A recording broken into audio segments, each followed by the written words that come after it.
दोस्तों, मैं Surendra Singh super education study platform में आपका स्वागत करता हूं। सीडीपी का मॉडल पेपर 1 है। किस तरह के क्वेश्चन आते हैं आज देखेंगे यहाँ पर। सीडीपी और सीडीपी के 30 क्वेश्चन लिए हैं मैंने। मॉडल पेपर 1 है। आज से लगातार मॉडल पेपर को लगाना है। 21 जनवरी को सीटेट का एग्ज़ाम है। ऑफलाइन पेपर होगा। चलिए देखते हैं क्या क्या क्वेश्चन पूछे जाते हैं। पहला प्रश्न है, संवेग एवं संज्ञान एक दूसरे से डॉट डॉट हैं, क्या हैं? स्वतंत्र हैं, सन्निहित हैं, या संबंधित नहीं है, या पूर्णतः अलग हैं? तो इसका सही आंसर हो जाएगा सन्निहित हैं। संवेग और संज्ञान एक दूसरे से क्या है? सन्निहित हैं। 2 नंबर क्वेश्चन देखेंगे, छात्र केंद्रित शिक्षा शास्त्र की क्या विशेषता है? छात्र केंद्रित, बच्चों के अनुभवों को प्रमुखता देना, क्या ये सही होगा? यंत्रवत याद करना, क्या ये सही होगा? या योग्यता के आधार पर विद्यार्थियों को नामांकित करना तथा वर्गीकरण करना? और डी में है केवल पाठ्य पुस्तकों पर निर्भर होना। तो इसका क्या सही हो जाएगा? बच्चों के अनुभवों को प्रमुखता देना, पहला वाला सही हो जाएगा। यंत्रवत याद करना बिल्कुल नहीं। योग्यता के आधार पर विद्यार्थियों को नामांकित करना तथा वर्गीकरण ऐसा भी नहीं करना है। और केवल वाले काट देना है। केवल से तो मतलब ही नहीं रखना है। समावेशी शिक्षा की बात हो रही तो केवल में लेके बात थोड़ी करना है। 3 नंबर क्वेश्चन की बात है, संरचनावादी ढांचे में अधिगम प्राथमिक रूप से क्या है? संरचनावादी ढांचे में अधिगम प्राथमिक रूप से क्या है? प्रबलन पर केंद्रित है, अनुबंधन द्वारा अर्जित है, अवरोधन की प्रक्रिया पर केंद्रित है, यंत्रवत याद करने पर आधारित है। तो 3 का सही आंसर हो जाएगा अवरोधन की प्रक्रिया पर केंद्रित है। सी सही हो जाएगा। नेक्स्ट क्वेश्चन है 4 नंबर, पठन वैकल्य बच्चों के प्राथमिक लक्षण क्या है? पठन वैकल्य, अपसारी चिंतन, पढ़ने में धारा प्रवाह बढ़ने की अक्षमता, एक ही गति विषय कार्यों को बार बार दोहराना, या न्यून अवधान विकार। तो 4 का सही आंसर हो जाएगा धारा प्रवाह पढ़ने की अक्षमता, बी हो जाएगा। पठन वैकल्य को इंग्लिश में क्या कहते हैं? हिंदी में लिखा है, क्या बोलते हैं? डिसलेक्सिया बोलते हैं। क्या बोलते हैं? पठन वैकल्य को डिसलेक्सिया, DYSLEXIA, डिसलेक्सिया। पठन वैकल्प को क्या बोलते हैं? डिसलेक्सिया बोलते हैं। हिंदी में दिया है, इंग्लिश भी जान लीजिए। 5 नंबर क्वेश्चन है, शिक्षा का अधिकार अधिनियम 2009 में उल्लेख की गई समावेशी शिक्षा की अवधारणा निम्नलिखित में से किस पर आधारित थी? 2009 की बात कर रहा है और शिक्षा के अधिकार की बात कर रहा है। आसक्त बच्चों के प्रति एक सहानुभूति अभिवृत्ति थी। बी में कहा जा रहा है अधिकार आधारित मानवतावादी परिपेक्ष था। और सी में कहा जा रहा है व्यवहारिक शिक्षा उपबंध करके आसक्त बच्चों को मुख्य धारा में शामिल करना। और डी में कहा जा रहा है व्यवहारवादी सिद्धांत। तो कौन सा सही हो जाएगा? 5 का बी सही हो जाएगा, अधिकार आधारित मानवतावादी परिपेक्ष। सेकंड वाला सही हो जाएगा। 6 नंबर क्वेश्चन देखेंगे, एक समावेशी कक्षा में एक शिक्षक को विशिष्ट शैक्षिक योजनाओं को क्या करना चाहिए? समावेशी कक्षा की बात हो रही है तो इसमें क्या करना चाहिए? कभी कभी तैयार करना चाहिए, ऐसा तो बिल्कुल ही नहीं करना है, पहला तो गलत हो गया। सक्रिय रूप से तैयार करना चाहिए। तैयार करने के लिए हतोत्साहित तो बिल्कुल नहीं करना है, प्रोत्साहित लेना है, नेगेटिव वर्ड है, मैंने बताया है।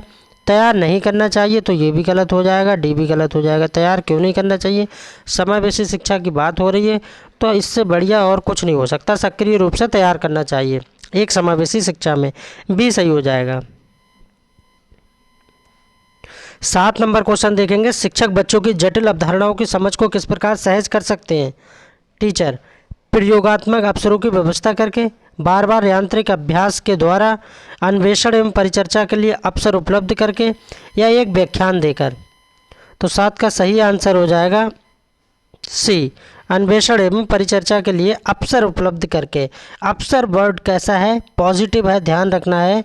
बार बार यांत्रिक ये नेगेटिव है। प्रयोगात्मक अवसरों की व्यवस्था करके ऐसा भी नहीं करना है, और एक व्याख्यान देकर ऐसा भी नहीं करना है। सी सही हो जाएगा। 8 नंबर क्वेश्चन है, अधिगम में पठार निम्न में से किस कारण बनता है? अधिगम में पठार किस कारण बनता है? विकल्प देख लेते हैं, रुचि के आधार पर, थकान के आधार पर, परिपक्वता के आधार पर, अभिप्रेरणा के आधार पर। तो किसके कारण बनता है? थकान के आधार पर बनता है। थकान थकान के आधार पर बनता है।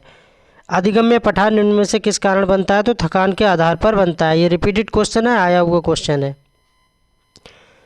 9 नंबर देखेंगे क्वेश्चन। क्रेस्मर ने व्यक्ति को निम्न में से किस प्रमुख प्रमुख प्रकारों में वर्गीकृत किया है? क्रिस्मर ने किस में किया है? गोलकाय, सुडोलकाय, लंबकाय या इनमें से सभी? तो 9 का सही आंसर हो जाएगा डी, यानी कि गोलकाय में भी किया है, सुडोलकाय में भी किया है और लंबकाय में भी किया है। इन तीनों में किया है किसने? क्रिस्मर ने। 10 नंबर क्वेश्चन देखेंगे। भारतीय संविधान में 6 से 14 वर्ष के बच्चों के लिए निःशुल्क अनबारी शिक्षा का अधिकार निम्न में से शामिल है। 6 से 14 वर्ष के बच्चों की बात हो रही है और भारतीय संविधान के अकॉर्डिंग बात हो रही है और निःशुल्क शिक्षा यानी फ्री शिक्षा की बात हो रही है। आर्टिकल अनुच्छेद 21A में, अनुच्छेद 45 में, अनुच्छेद 26 में, अनुच्छेद 15 में। सही आंसर हो जाएगा अनुच्छेद 21A में। 21A में। 11 नंबर क्वेश्चन है। क्लाउड पिक्चर परीक्षण निम्न में से किसके मापन में प्रयुक्त होता है? क्लाउड पिक्चर की बात हो रही है। 11 का सही आंसर हो जाएगा अभिरुचि, अक्षमता, अभिक्षमता, बुद्धि, व्यक्तित्व। तो इसका सही आंसर हो जाएगा व्यक्तित्व, डी सही हो जाएगा। 12 नंबर क्वेश्चन है। किंडरगार्टन विधि का प्रतिपादन किसने किया था? किंडरगार्टन मॉन्टेसरी ने, कुक ने, फ्रोबेल ने या डाल्टन ने? तो किसने किया था? फ्रोबेल ने किया था। सी सही हो जाएगा फ्रोबेल, किंडरगार्टन। 13 नंबर क्वेश्चन से डिसलेक्सिया संबंधित है। डिसलेक्सिया गणितीय कौशल संबंधी समस्या से, लेखन संबंधी समस्या से, पढ़ने संबंधी समस्या से या वाक यानी बोलने संबंधी समस्या से? तो डिसलेक्सिया की बात हो रही है, तो इसका सी सही हो जाएगा 13 का। पढ़ने संबंधी विकार हो जाता है इसमें, बच्चा पढ़ नहीं पाता है सही से डिसलेक्सिया में। और डिसकैलकुलिया किससे संबंधित है? गणितीय से। और डिसग्राफिया लेखन संबंधित है, ये भी याद रखिए। प्रश्न नंबर 14 देखेंगे। कक्षा में छात्रों को प्रश्न पूछने के लिए क्या करना चाहिए? कक्षा में छात्रों को प्रश्न पूछने के लिए क्या करना चाहिए? प्रेरित करना चाहिए, हतोत्साहित करना चाहिए, अनुमति नहीं देना चाहिए, रोक देना चाहिए? तो 14 का सही आंसर हो जाएगा प्रेरित करना चाहिए। बिल्कुल उत्साह बढ़ाना चाहिए उनको, हतोत्साहित नहीं करना है, अनुमति नहीं, क्यों भाई अनुमति क्यों नहीं दे सकते, और ये इसमें है रोक देना चाहिए, ऐसा भी नहीं करना है, रोकना नहीं है। 15 नंबर क्वेश्चन देखेंगे। निम्न में से कौन सी अवस्था ब्रूनर के संज्ञानात्मक विकास सिद्धांत का अंग नहीं है? नहीं में पूछा जा रहा है। प्रतिबिंबात्मक अवस्था, आत्मप्रज्ञा अवस्था, क्रियात्मक अवस्था, भावात्मक अवस्था? 15 का सही आंसर हो जाएगा आत्मप्रज्ञा अवस्था। 16 नंबर क्वेश्चन है। अभिप्रेरणा के मूल प्रवृत्ति सिद्धांत के प्रतिपादक कौन है? Abraham Maslow, McDougall, William James, Watson? तो अभिप्रेरणा के मूल प्रवृत्ति के सिद्धांत प्रतिपादक कौन है? मैकडूगल, बी सही हो जाएगा। ये भी रिपीटेड क्वेश्चन है, आया हुआ क्वेश्चन है।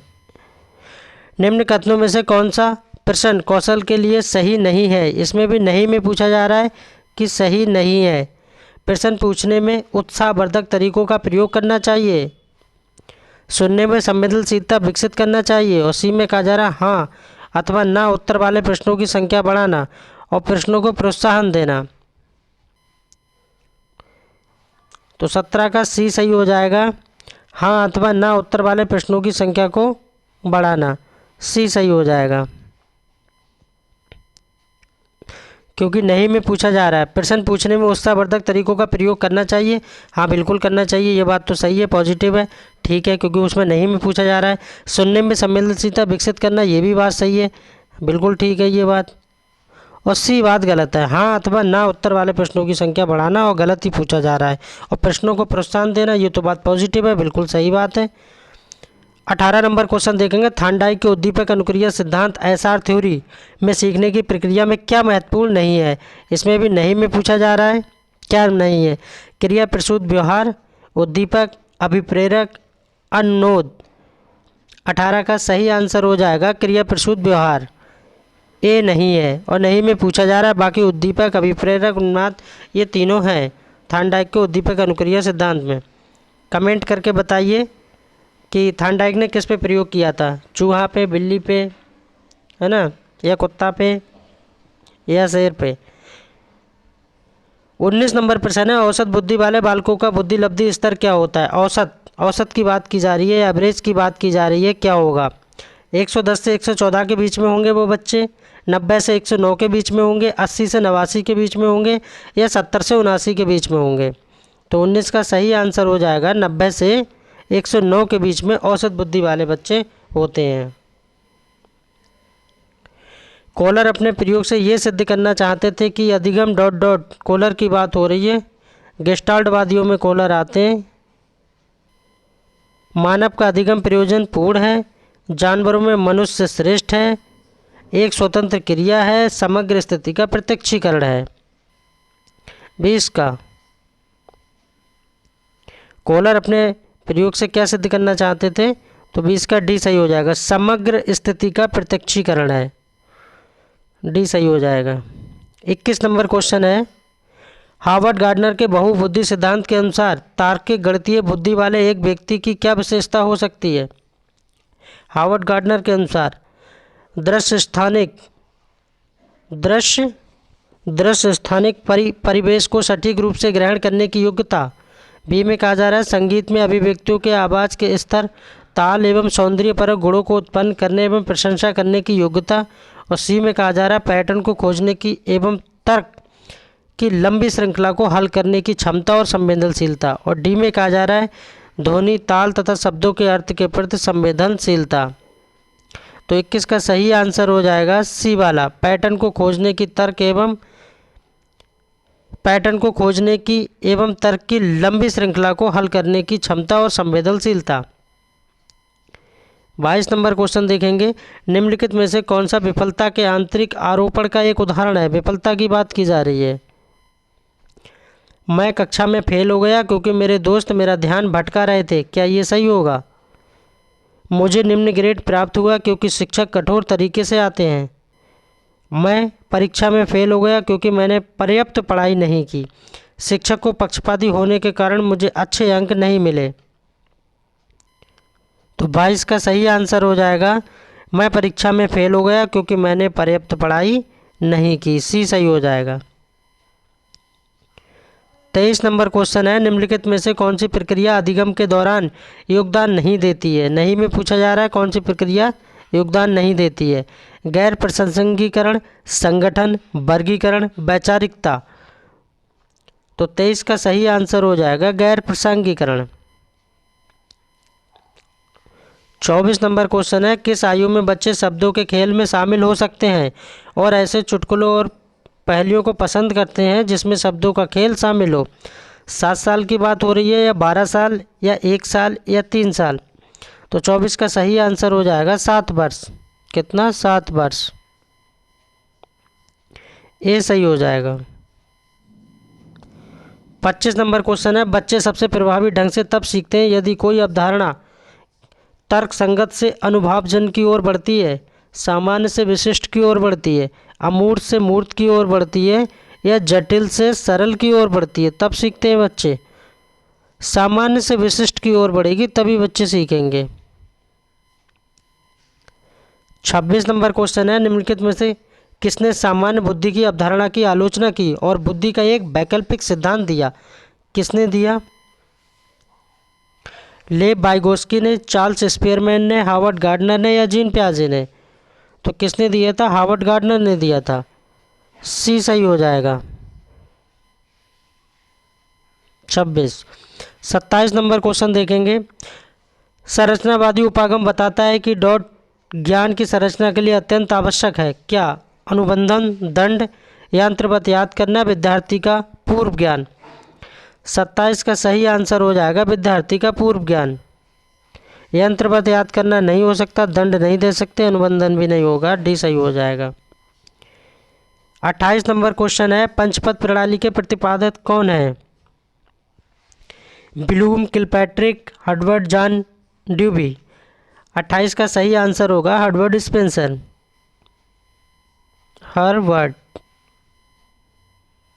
स्पेंसर,